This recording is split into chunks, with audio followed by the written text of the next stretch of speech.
Hey guys, আজ তোমাদের নিয়ে যাব সুভাষ গ্রামের একটা ছোট্টখাট্ট পকেট ফ্রেন্ডলি ক্যাফেতে। কোদালিয়া রিক্সা স্ট্যান্ডের ঠিক কাছেই আছে এই চমক ক্যাফে। ক্যাফেটা ভীষণ ছোট্ট আর কোজি, কিন্তু ভেতরের ভাইবসটা বেশ। শুধু খাবার দাবারই নয়, এখানে আড্ডা জমানোর জন্য দারুণ সব ব্যবস্থা আছে।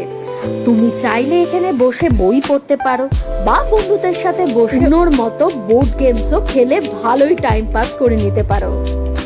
এবার আসা যাক খাবার দাবারে। প্রথমেই ট্রাই করলাম এদের চা, যেটার দাম মাত্র 10 টাকা।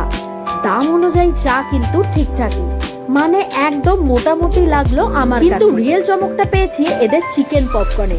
দাম মাত্র 120 টাকা, কিন্তু কোয়ান্টিটি আর টেস্ট দুটোই ছিল দারুণ। একদম ক্রাঞ্চি আর ভেতরকার চিকেনটাও বেশ জুসি ছিল। এটা কিন্তু আমি হাইলি রেকমেন্ড। ছোট্ট জায়গা, কম খরচ আর সাথে ভালো টাইম পাস, সব মিলিয়ে সুভাষ গ্রামের এই ক্যাফেটা আড্ডার জন্য বেশ ভালো অপশন। তোমাদের কেমন লাগলো কমেন্টে জানাও, আর হ্যাঁ, ভালো লাগলে চ্যানেলটা কিন্তু সাবস্ক্রাইব করতে ভুলো না। See you in next vlog. আপাতত বাই।